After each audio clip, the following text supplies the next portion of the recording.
look where we're at now. 2016, the results were disputed. 2020, the results were disputed. This is a forecast that I'm comfortable being wrong on. Why would we think 2022 is going to be any different? Couple that with the fact that now we're going to get close to a decade of this intense level of division and strife. Just look at a map of Europe. Look at a map of anywhere over a century and tell me if something remains constant. It doesn't.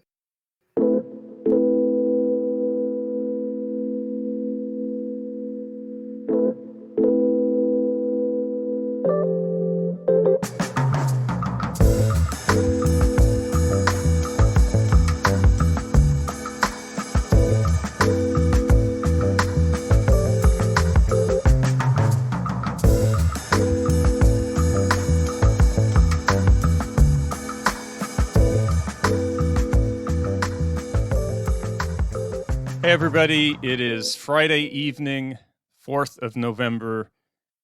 We are exactly 4 days away from the midterm elections in America. A day when, yet again, we get to find out what the hell is going to happen in the United States. And we should not really be having to think about this. We should be thinking about how we can make California a better place, how we can have California make a better impact on the rest of the world. But we should not have to be thinking about what the hell is going on in the United States. We should not have to be thinking about whether we will be living in a country that continues down the direction that Hungary has gone, or that Turkey has gone, or that Russia has gone. We should not have to be thinking about whether our rights are in jeopardy. We should not have to be thinking about whether we're going to be subject to a government where people are elected under increasingly not free and fair elections. We should not have to be thinking about the authoritarian turn that is happening in the US. So I don't know exactly what's going to happen in 4 days, but regardless of the outcome, we know that things are not headed on a good path. This is a trend that is beyond any one individual. It's beyond Trump. It's beyond DeSantis. It's even beyond one individual party, because it's more of a movement and a political ideology. This is beyond more than one election. This is something much more insidious. So I'm sure we'll be talking about the results of the election over the next few weeks and what it means, and how we're going to react to it and what we're going to do. But just bear in mind that even in the best case scenario, things are not looking good. And the long-term trends really are not affected by these short-term results. So to help us preview this election coming up, I invited Jeremy Zogby back on the show, and we had a really good conversation. We talked about the polling industry. We talked about some of the maybe unique factors that are happening in this particular midterm. He has some very fascinating information from his own polling to share. We also talked about just the general state of the country. I always find it interesting to talk to him because he has different experience and viewpoint than my own. And so it's always good to get a different perspective on that. So here's the interview. This was recorded on Tuesday, November 1st. So we are joined again by Jeremy Zogby. He is a public opinion pollster, market research analyst, partner at John Zogby Strategies, and co-host of the Zogby Report, Real and Unscripted, where they have a series, The United State of Democracy, ? I think most of the listeners are familiar with you because you've been on the show before. So first of all, thanks for taking time to come in. I know that this is a really busy time for you. They're exactly 1 week out from Election Day. So Yeah, no, I appreciate you having me on again. And yeah, this is a crazy time of the year. I just think it's a crazy time of the year this year for a lot of people, right? I wanted to start off. I do want to ask you about specific polling data results that you have, but before I get to that, I wanted to ask a question just about polling in general. The past couple weeks or the past few months, listening to your show, I sense a general theme that you kind of have a critique of the industry in general. That there's kind of an over focus on numbers and just the data and quantitative aspects of it.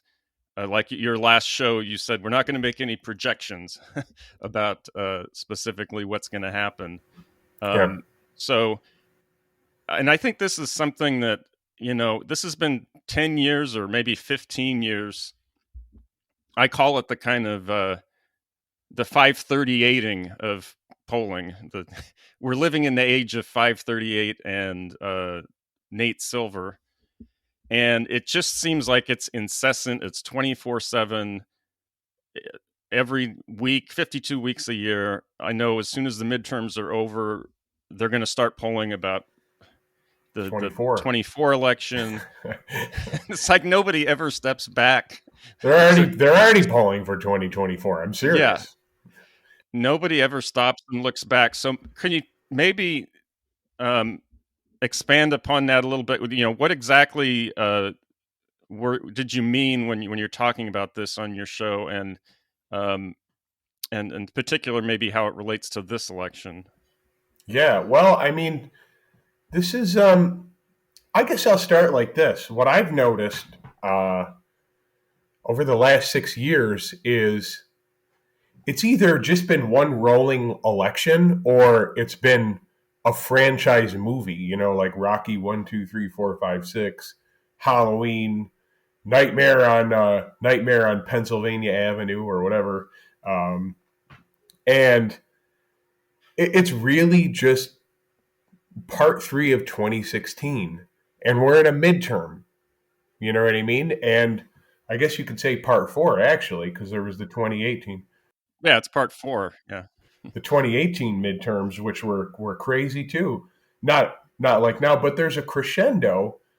And it's really just, MAGA versus the Democrats. And neither side believe. Both sides have the most possible worst view of each other from the top view, and that's filtering down to the public because that's all we're bombarded with. And so now you're getting to a point where I'm concerned that people aren't talking to each other. People aren't debating anymore. They're not discussing. They're just tuning from their camp, beating the war drum, listening to what they're getting from the top command, from the chain of command, and they have the worst view and opinion of the other side, and they're no longer talking. And so how do you poll in that environment? I mean, we poll. And so, I mean, this is a segue into the other part of what you're talking about quantitatively. And polling is really just supposed to be, and I'm coming to appreciate this more and more, is a reading of the public. That's all it's supposed to be, is a reading of the public. But I'm seeing it turn into a weaponization. And I'm seeing it turning into digital modern day soothsaying. And so you then throw in the element of the headlines and this culture of headlines, and it's just give me the headline, just give me the soundbite. And I actually just cracked out um, a release for a poll we're about to release. And I was very careful and down the middle in the language that I used purposely because, look, we're a divided country. We don't know definitively, but that's the messaging that we're get is the definitive. This is what's going to happen, and I mean I can go into what I'm seeing, but I would if I were in control of a major broadcast news station, or channel, or online platform, my headlines would be headlining the number who are undecided, you know, and that's just not where your people aren't considering that there are people who are still on the fence, and so I think that's a pretty good opener right there for a lot to dive into. Yeah, that's interesting. You talked about the weaponization of polling, because I see this a lot from different segments. The media will use polling as a way to get ratings because there's the horse race. So if anytime there's a horse race, that's something you have to tune into. I know the Democratic Party uses it as a weapon because they use it in their fundraising. They pick out the polls that they like to show, oh, we're 3 points behind, ignoring like the ones where they're 5 points ahead or 2 points ahead. The one we're 3 points behind, and this is the last time we have to, ask you for money. There's just lots of different people that use polling for their own agendas instead of, what it should be, which is, like you said, trying to get a read on the public. So, Yeah, yeah. I was just going to say that it's you're right. It's become front and center prognostication and prediction, and that's okay to forecast. But I like that word forecast because that reminds us of the weather. If we're going to go to the beach, we plan to go to the beach. We look 2-3 days ahead and we follow it, and then we kind of get a sense of whether we should allocate the resources to take the hour drive or 2 hour drive to the beach to get what we need. And if it's if there's a certain chance that it says it's going to rain, but you think you got a good shot, that it could be sunny, you're going to go. And I mean, but all you're making the necessary planning, but all the while you have in the back of your head that it could be wrong, right?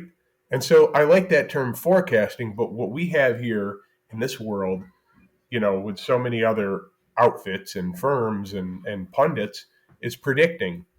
And what you're really just supposed to do with the numbers is, like I said, get the read, but then take the deeper dive into what is the turnout model, because that's what it is at the end of the day. Because I have my data right now, and I'm looking at the data, but I'm saying what's going to happen on the 8th, right? And so, look, naturally you get the what we call the unweighted polling data. That's as it comes in from the field, and there may be way more women. There may be too little young people, and so that's where you apply the weights from like census data and other highly regarded what's supposed to be non-political data to bring it back to reality. And that's like what we say is the art of polling, where you start using your intuition to say, I think Hispanics are, even though they're unrepresented in the unweighted data, I think based on what I've seen, this is where they, and so we start, weighting it. And I mean, you're basically trying to say what's the trend in the moment among these key subgroups. How are independents going to go based on the data you've collected? How are Hispanics going to go? How are young? How are old? Blacks? Are black voters going to be excited? Because usually Democrats need them to be 90% in support in a national election to really do well. But if they start losing it, and so I mean, all that stuff is great, right, and fun, but it's just this environment of what's become an information war, right? I just think people should be way more cautious in what they're throwing out there, especially these are just not ordinary times, and so I mean, maybe 20, 30 years ago, you could be a little bit more confident in what you're saying, but there's just so many unknown variables in this environment that Yeah. I don't think I know what's going to happen. I Yeah. mean, I wouldn't. I mean, if there's like a strong red wave, I wouldn't be surprised. Yep. If it's very close, I wouldn't be surprised. Yep. If it slightly goes to the Democrats, I wouldn't be surprised. The only thing I guess I would be surprised is if it's like a tremendous blue wave. That would kind of surprise me.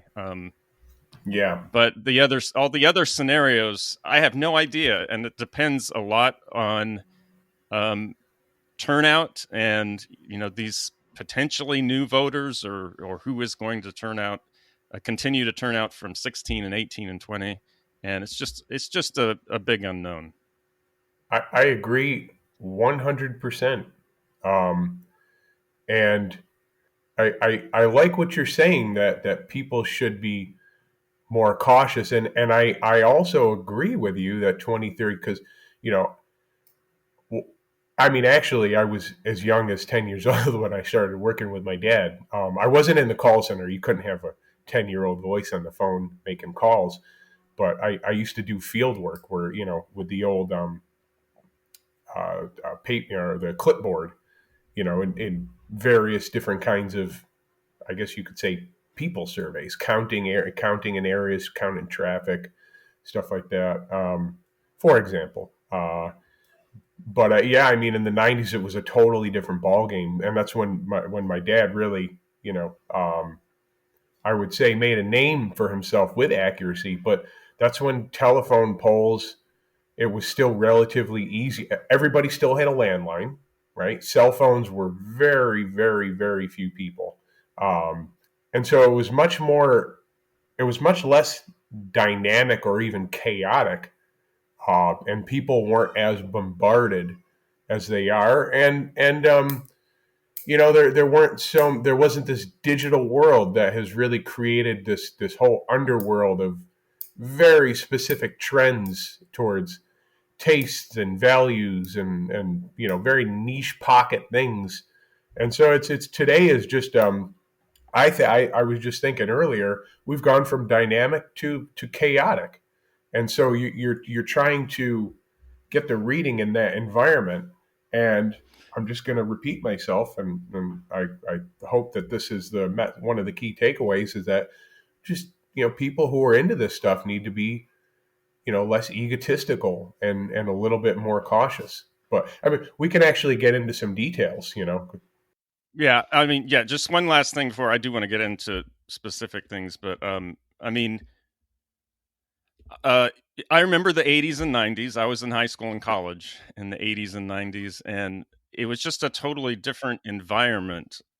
So I remember that time, and it just like the election polling, that was maybe 2 or 3 months before the election that they would start talking about it. I don't remember this 12-month a year thing. It just wasn't a thing that.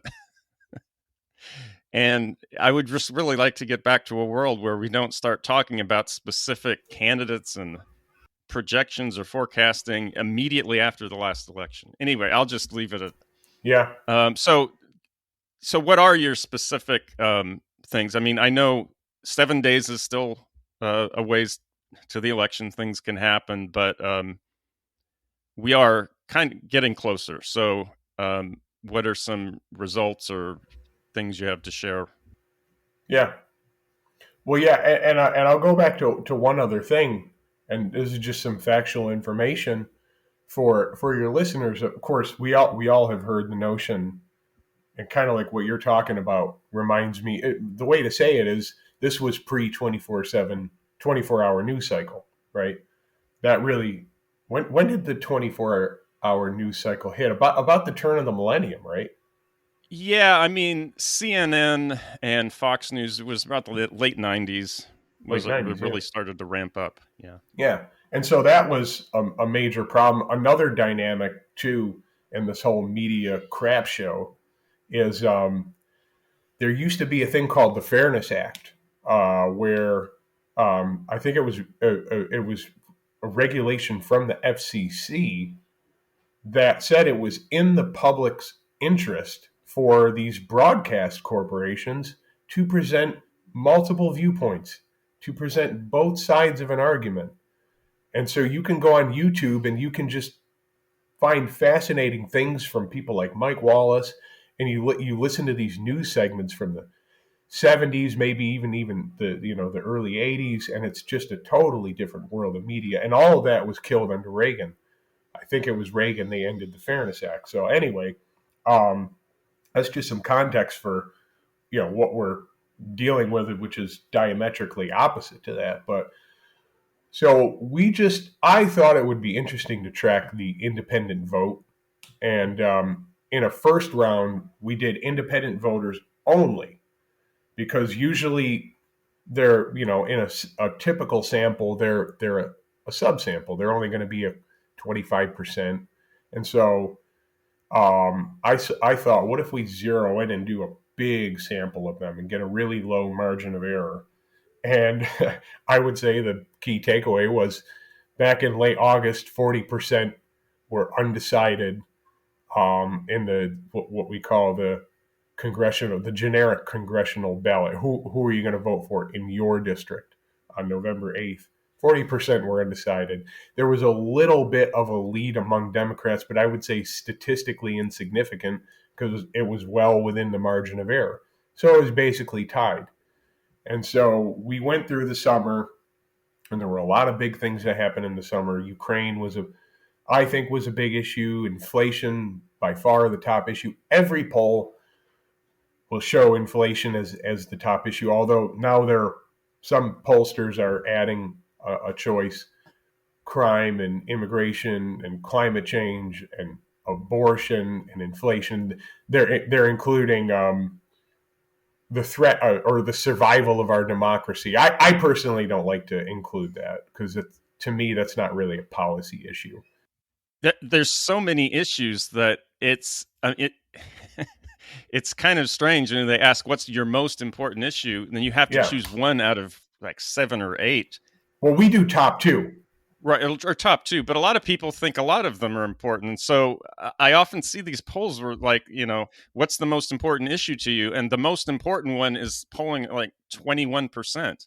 It's like, well, that's not even close to a majority. That's not even, that's a plurality, I guess. But I mean, it's just because it's spread out over so many different issues that I don't really know if you can say, oh, the 21% is over the 18% issue. Well, okay. Yeah. Well, that's how it was until the summer when maybe around June, I think, inflation just took off. And I've never seen that I never saw that in the numbers before, where one issue was twice the intensity as number 2. And so we've been consistently showing 2-to-1 inflation, 50, 60%, somewhere there, to abortion since Roe v. Wade, or the Dobbs, I'm sorry. About 24, 25%, maybe getting close to 30.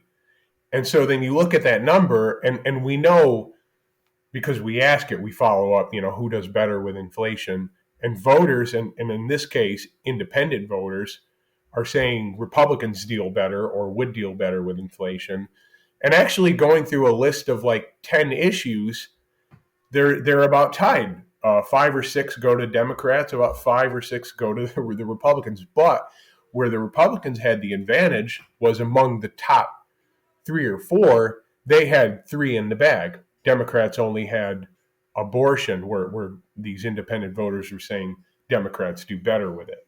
So again, just a brief review, because maybe a lot of people aren't used to this lingo.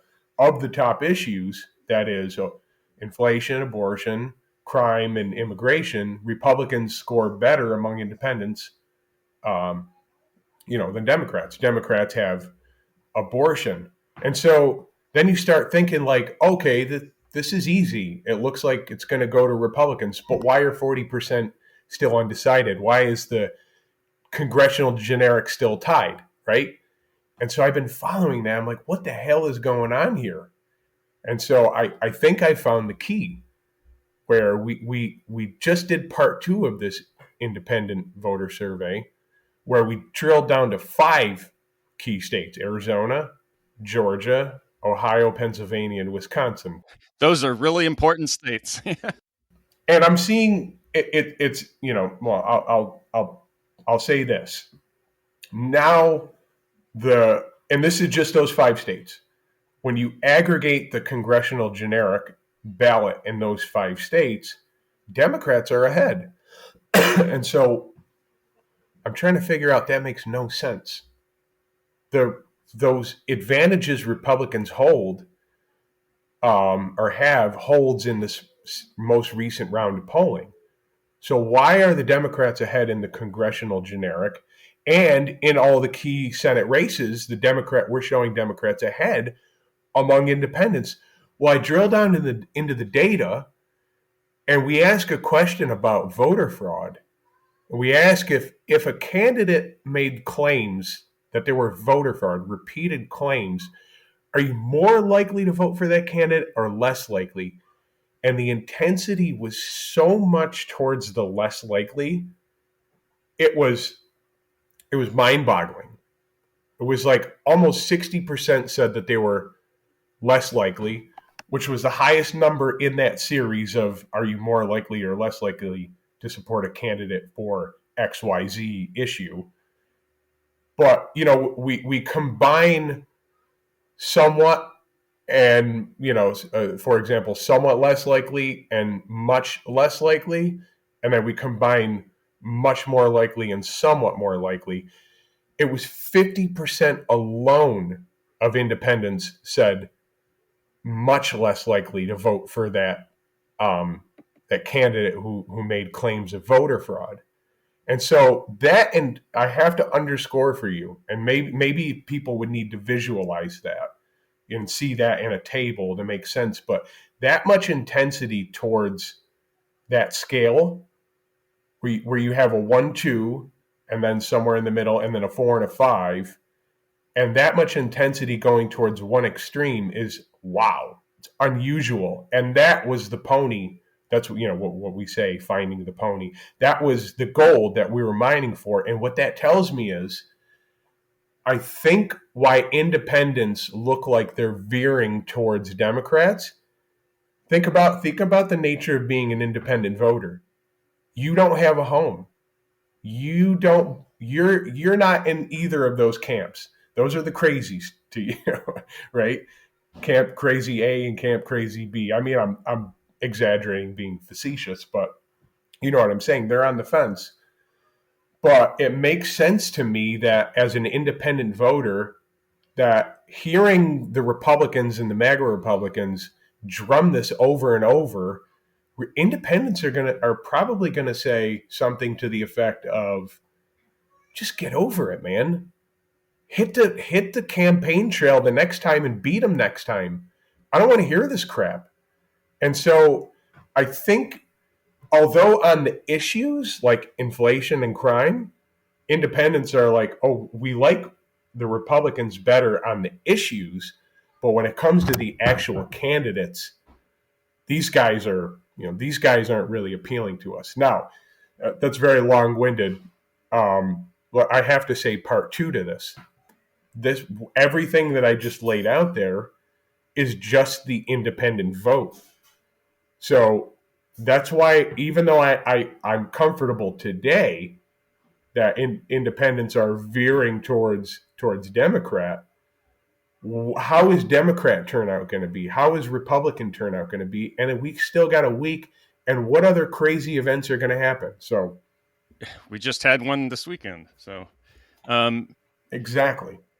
Yeah, this so that relates to something that I had read and have heard about, which is very unusual in any election cycle, but a midterm. And what they were pointing out was that it's kind of a paradox in that in blue areas, so traditionally blue seats, the Democrats are finding they're having to fight more than usual to hold on to them. The Republicans are putting up a fight and doing well in them. But then on the other side, in a lot of these somewhat strong red seats or red areas, the Democrats are showing well. So it's like both parties are not doing well in their traditionally strong areas of the country. Is that something that you've picked up on, or that you've seen? Not entirely, but that's not to dismiss what you're saying. I mean that sounds like a plausible thesis. I guess what I'm seeing is, especially in this case, in the instance of the battlegrounds, I don't I don't think people are really crazy about, in general, generally speaking. I don't think voters are really crazy about this crop, and that's actually some polling that I've been getting into is also just like in other little side polling projects, like getting away from the horse races and just trying to feel where people are at right now. And man, I see a lot of discontent. So now, I guess beyond polling, yeah, what is your sense of where things are? Yeah, like you said, the feel of the country, and what you take from the polling, and putting everything together. Yeah, wow. I mean, and so now like this is where I got to draw into my history background. And so I mean, we just came, we just had the intensity of COVID for about two good years, which I think many people intuitively were comparing to something like World War II in terms of the mobilization and the messaging and the bombardment of information, and right and almost like kind of a wartime leadership in the context of COVID. And then no sooner than that comes this thing with Ukraine, which is, make no mistake about it, is, in my opinion, is up there with inflation. As if you ask me in a poll, what are the top two issues? I'm going to tell you inflation and Ukraine, because war and inflation go hand in hand. And you go back to World War I and World War II, and what were the things that were the precursors to those wars, and even in some cases after the wars, was inflation in those cases spiraling out of control. Uh, I can't predict what's going to happen with the economy, but I am concerned about the very geopolitical sensitivity of what's going on in Ukraine.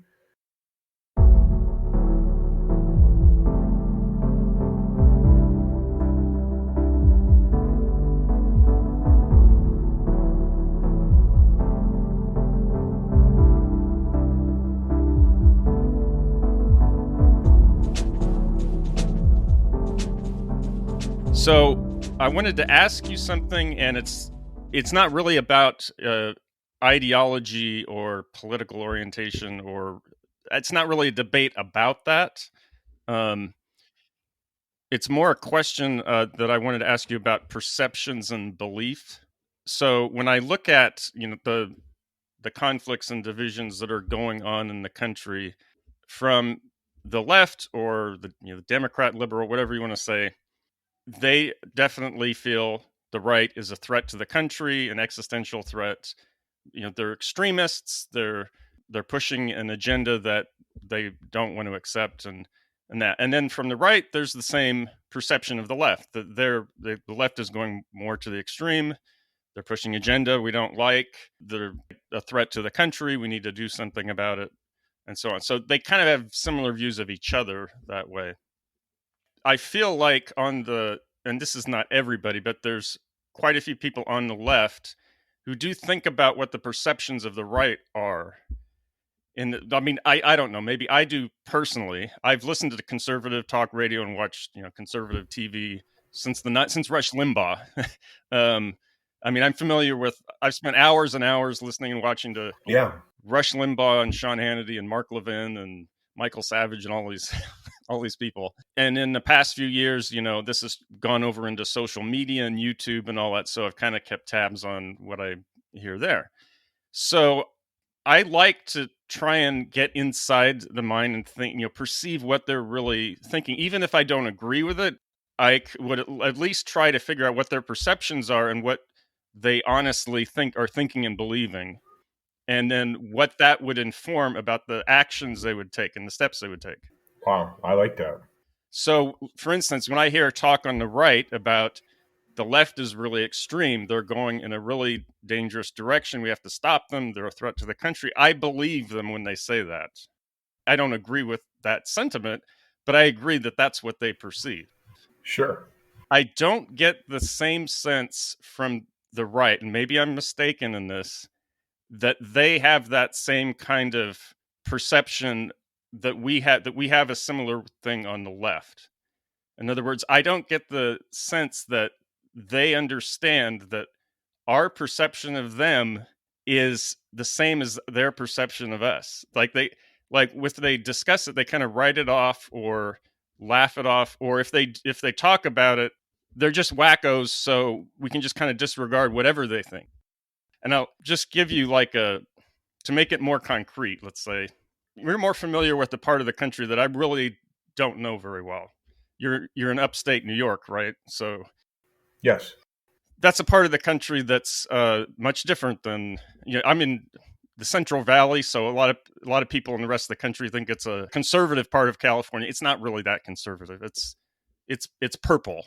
But let's say that you were just, you went up and you talked to 10, 20 random conservative voters or MAGA people in the Midwest or upstate New York or the South, whatever, and you just ask them, like, have you even thought about what would happen, for instance, if there were a national abortion ban, or if you continue this eroding of the separation of church and state, or if you started making federal legislation dictating what's taught in schools as far as history, and if you push some kind of anti-CRT agenda or legislation at the federal level, or if you keep pushing deregulation to the point where California can't even force, like if California wants to do some kind of regulation, they're not able to do it. Does it even cross their mind sometimes that there's a line that, do they even think about what the reaction might be? Because I got to tell you, the majority of Californians, I think, and I don't speak for all Californians, obviously, but Californians are terrified of the direction the country's going. Yeah. They're terrified of the direction the right wing is taking the country. And people can disagree with that, but that is the perception. Yeah. And there's conversations about what we're prepared to do, or what steps we're going to take if we perceive this threat continuing. And I don't get the sense that that's even something that's on the radar of a lot of people in the rest of the country. Does that make sense, that question? At the same time, you're asking a question. You're also just listening to. You're realizing that both sides think that if other gets control, that it's the end of the world. And I said earlier, both sides have the worst possible views of each other.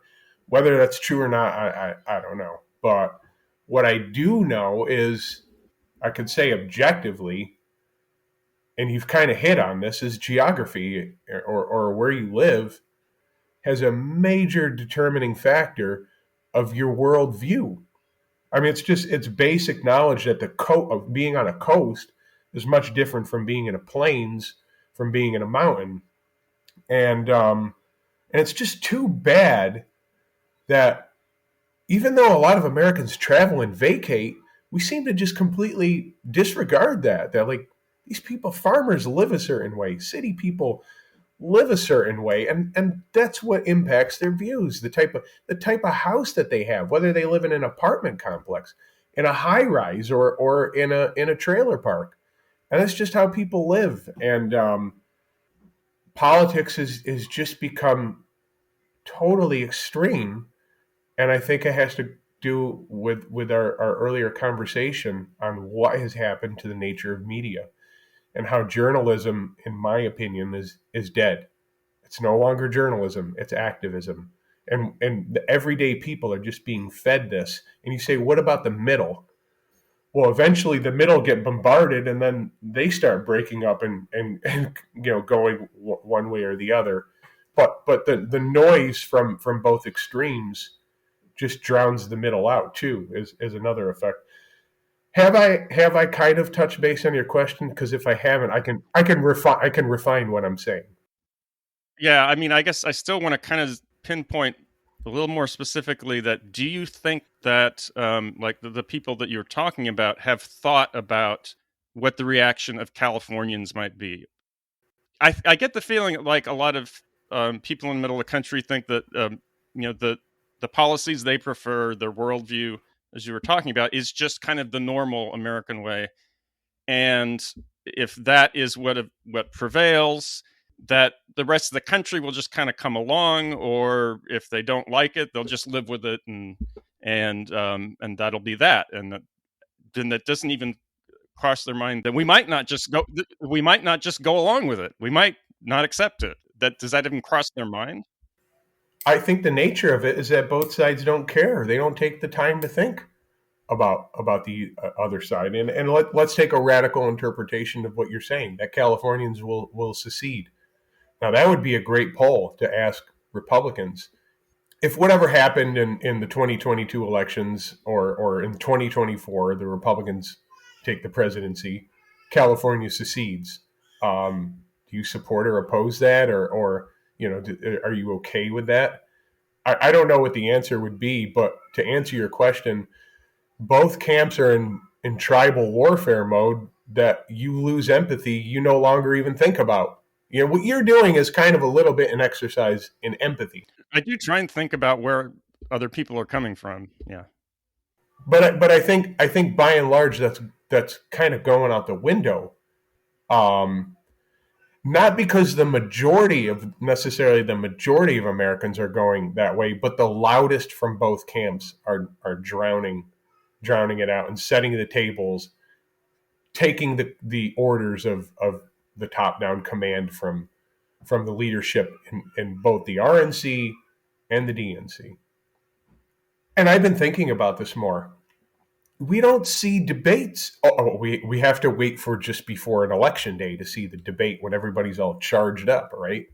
But what if it became a popular format on CNN and Fox, that night after night or every other night they would have good representatives, or varying forms of representations of opposing viewpoints?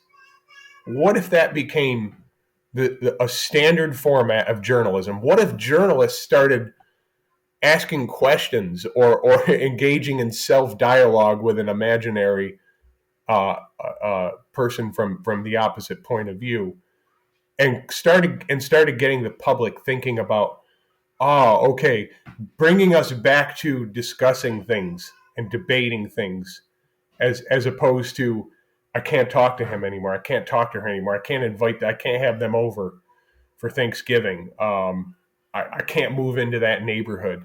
That's been going on since 2004. 2004 was the first presidential election where you started to hear that. I remember being in college and hearing that. I would never move to that county. I would never live in that neighborhood. So this has been a long time coming.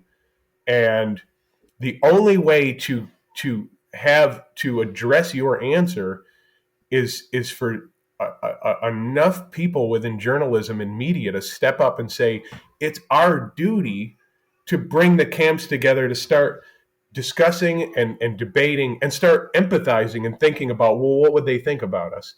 But in this environment, it almost becomes impossible.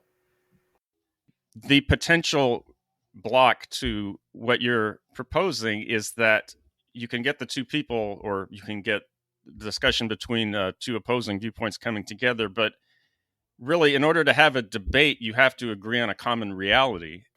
And I don't even see that. There's not even an agreement on a common set of facts. Just look at this weekend. We had, this event within 24 hours of this, event at the Pelosi's. I found there's multiple conspiracy theories that were popping up about this. And it didn't take very long for them to spread. And now, we have this statement, the Mirandized statement from him. but there's still these the narratives have already set, and this happens with every event, every issue, that the narratives are set, and people don't even agree on the common set of facts and the common set of reality, and it's very difficult. There was an interview that Jordan Klepper gave on MSNBC, but the last thing he said really stuck with me, because they talked. He goes out and talks to MAGA people, and he said, like, is there some time when you like want to try and like shake them or get through to them, and and he said it's possible maybe you could try and sit them down, but when I do try and talk to people that I know, because everybody knows somebody that disagrees with them, and have a conversation with them, I can't. It's like the reality is like a fog. He said, like, I can't get through that.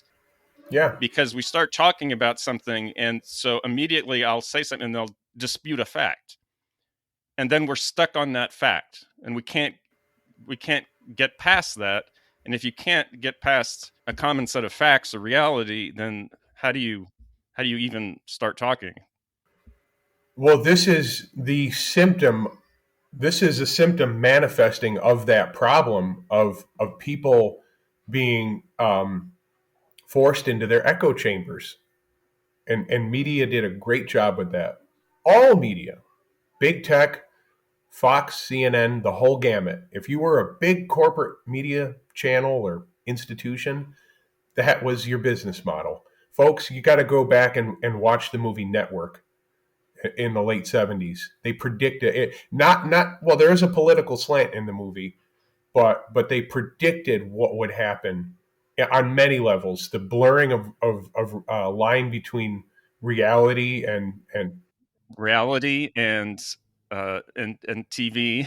yeah, and for the ratings, and it just, if you get a chance, it's a great acting, great movie. No, I've seen it. Yeah, it's one of the greatest movies ever made. I mean, when I watched the movie, I was blown away. I was in college. You could imagine how that would have an impact. But there's a lot of wisdom in that movie. So this has been a long time coming, and that model of what really it's a prostitute media model of anything to get ratings, to the point where the main character, who's clearly a guy who needs help because he's mentally ill, they're showcasing him on prime time because it's the ratings are going through the roof. Wow, this is great. And that's what's happened. And it happened. But big tech and corporate media took it even further, where because they shut out debate and discussion, people just went to their echo chambers. And now this is a manifestation where, here, what you demonstrated is perfect. We can't even like get past a basic point. Well, the only way to bring it back together is to undo it.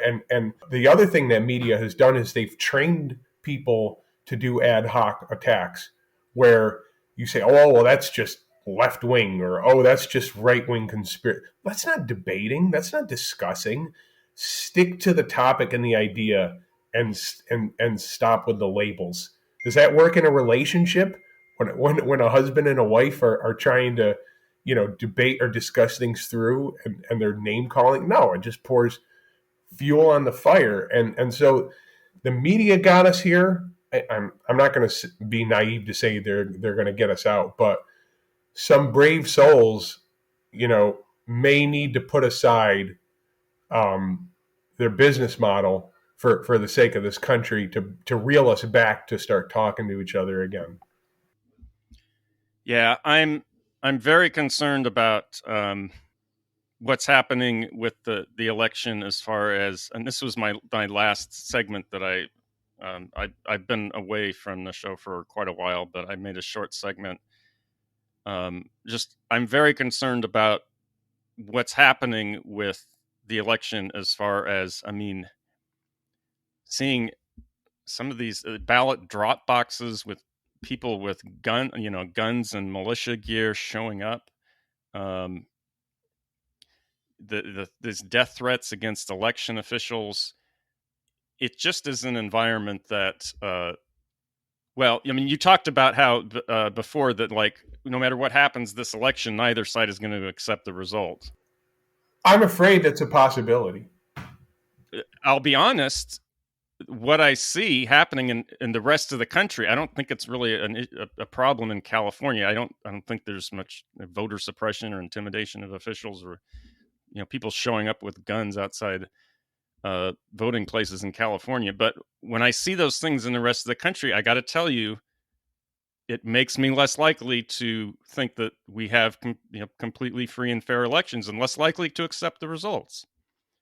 I mean, voter suppression, voter intimidation, intimidating officials, people who are explicitly saying they're not going to accept results, or people who explicitly are saying, I really question whether they're going to objectively count votes.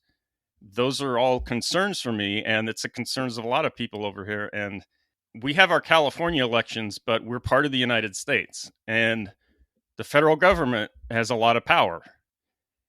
And what happens if Californians start to perceive that the federal elections are not legitimate?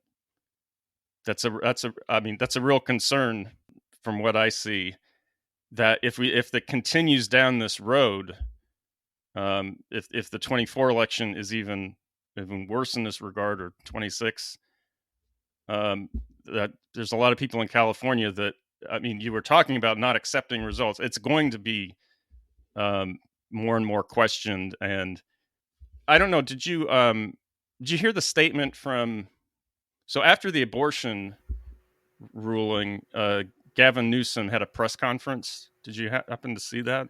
So we're going back a few months. I vaguely remember it. Yeah, you might want to watch it. It was really striking to me, because if you listen to it closely, he was not really mincing any words. The overall message from things that he said over and over again, he was directly saying Californians are not safe living in the United States. Yeah. We are under threat. We're under assault. Our liberties, our values, our rights are being attacked, and we need to take steps. It was really, there wasn't much ambiguity about it. Do you believe that he was hinting at independence? I don't know if he was hinting at independence, no. But he was sending a strong signal that there are these threats. And I guess you could say he was hinting at the fact that there certainly should be a discussion about what we should think about if we feel that this is continuing. I don't know. People can take away what they want from watching it, but the message that I got was that it's very rare to hear like a state official, or somebody that high. This is the governor of one of the most populous state in the country, basically saying that the federal government, which is the government of the country, is this threat to a literal threat to the physical safety of Californians. That is just remarkable. Well, honestly, I think a lot of governors and senators and Congress feel that way, and not, obviously not just California. I didn't hear that, but listening to that sentiment, I think is very common. And so I was wondering while listening to you if you were going to ask about, because there has been chatter about independence in California. I wondered if you wanted to know my thoughts on that, but I don't think that's where you were going. Oh, sure, yeah. I don't know if you done any kind of polling or finding any kind of new data on those kind of issues? Nothing new. Yeah. And the data that I did have going back 5 years, from 2017 to maybe about 2021, so a year old now, was always showing The magic number was really anywhere between 35 and 40% nationwide of voters who thought a state breaking away, it's their right. And I don't know when, but in the long view, I think that's probably, think about it, we have 50 states, and look where we're at now. Look where we're at now. 2016, the results were disputed. 2020, the results were disputed. Why would we think? Now, this is a forecast that I'm comfortable being wrong on. Why would we think 2022 is going to be any different? I hope I'm wrong, but if I'm not, couple that with the fact that now we're going to get close to a decade of this intense level of division and strife. And what happens in a country that has 50 states? Just look at a map of Europe in the 19th century, the 20th century, 18, 17, 16. Look at a map of anywhere over a century and tell me if something remains constant. It doesn't. You would see Europe shifting, countries coming into existence, getting swallowed up, breaking apart. I mean, this is a constant throughout history. Europe everywhere. And the United States has impressively held, this continental empire or republic, and we're more now an empire than we are a democratic republic. That's my opinion, but no, I agree. that it's kind of been it's been a long impressive run, but with all those plate tectonics, to use a geological analogy, and juxtapose that to the political and cultural tectonics. I mean, I think it's just crazy to think that we're going to be 50 United States. The borders will change over time. I don't know who will be first to go, but we've seen the sentiment hold on for a very long time. Yeah, I mean, if you look at a map, and this is something I stress on the show a lot. I mean, people talk about the internet exposes you to everybody, and there's more communication across distances, but there is something to your location, where you live, and the people and who you actually interact with in your daily life, and the region you live in. And I mean, you look at a map, there's California, and then there's just this huge swath of land between it and the East Coast, and DC and the East Coast. To me, it feels like a different place. I mean, you get on an airplane and you just are hours and hours over desert and mountains, and we're really geographically removed. And I mean, we talk about the political divisions, but I don't think the geographic division can be overlooked. Yeah. Either. Yeah, I mean, they're each state is its own ecosystem. I'm always amazed by when I cross a state border. I know I'm out of whatever state I'm in. It looks different. The air is different. The people look different. The people sound different. I mean, yes, there's we mainly speak English, but there's all these little histories. There's all these little differences, and is it can that trend continue to go towards oneness? I feel like we may have hit peak oneness if we've ever attained that. What's the term I'm looking for? Homogeneity. And well, then just look at all the little ethnic enclaves. I mean, yes, over time those immigrants will assimilate, but we've had this trend in terms of our language and national outlook of a homogeneity, and that you're going to hit a peak in that, and then I think it's only natural. Yeah, I think we're past the peak. Yeah, and so then it kind of ties into sustainability too. People from an ecological and environmental background talk about sustainability. I think that can be applied to human scale and government, right? And does it really make sense? We know what happens to empires and nations that continue to centralize. Eventually, that centralization is just going to fall apart into decentralization. And I don't know. Some people may be uncomfortable and shocked by this. I see it as a natural progression of time.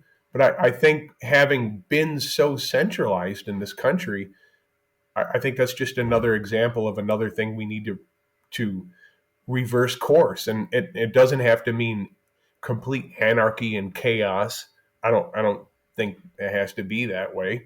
But maybe it would maybe it would be a good pilot to see California go and see how they do and check back in a year and say, hey, you want to come back, or you kind of Well, give us more than a year. Give us like 5 years. take take a 2-3 year vacation and I mean, just the process. I mean, if you're really going to do it seriously, the whole process of from beginning to end of really making a separate, it's probably about 3 years just to carry out the process. So give you 3 years and then a few years past that. Want to come back? Are you missing us? Well, is there anything else you want to close with? Anything, any information you want to share about the show, or anything? Any projects you're working on? Because I know we're running up against the time. I know you have some other stuff to get to. Just a couple things off the top of the head. So I told you that it became very fashionable in the last couple months for pollsters to include in the list of those issues in the top, what's your top issue question, to infuse the survival of democracy, which to me doesn't mean anything, because both, right? You ask Democrats and, well, sure, they may select that and they're going to think it's because of them. And you ask Republicans and they're going to think it's because of the left or the Democrats. And so I just thought there's really no value. So what I did was I turned a question into a statement A versus statement B. And it went something like this in a poll where I said, which comes closer to your viewpoint? The real threat to our democracy is my opposing party. Versus statement B, the real threat to democracy is the two-party system that is too busy scapegoating us and pitting us against each other. And guess what more Americans across the board agreed with more? The latter? The latter. The two-party system. And that blew me away. And actually, I thought if only that message could get out, maybe that could kind of chill things out, get us talking again. And so, yes, overall, it was almost half voters, and it was very high among Republicans, and it was very high among Democrats and independents. And I was very pleased with that, because maybe that's a ray of hope. If the right person can deliver that message, I think it would be a good message, if you ask me. And then the last thing I'll say, if you want to read about that work, come to the website, www.johnzogbystrategies.com. In the Insight button under News, that article has that question. It's called The Search for the Winning Message. And then, of course, we have the podcast, which, I think it's a very important thing for me to do, because it's a great exercise in what you and I have been talking about. My dad and I come from very different viewpoints. Obviously, my dad is a veteran in this, and so I think he has a lot of useful and knowledgeable things to say. But we look at the news from these two different viewpoints, with the purpose of, hey, we're modeling to people, this is what you need to do. State what you believe. Hear the other side. Fire back what you think, and then at the end of the day, say, where did I? Because this is what I do. Then I get off the show and I say, well, where did I not like what I said? How can I do better next time? How can I perfect my message? Isn't that the name of the game, folks? Just trying to perfect your message so we can find the plurality or the majority? That's what you'll find on our podcast, that exercise. I would encourage everyone to follow. It's a great show. Yeah, thank you again for stopping by and taking time. Thank you. I mean, we always have great conversations. So this flew by, and it was great. It was fun. It's been an hour already. Thanks so much, Darren. Talk to you later.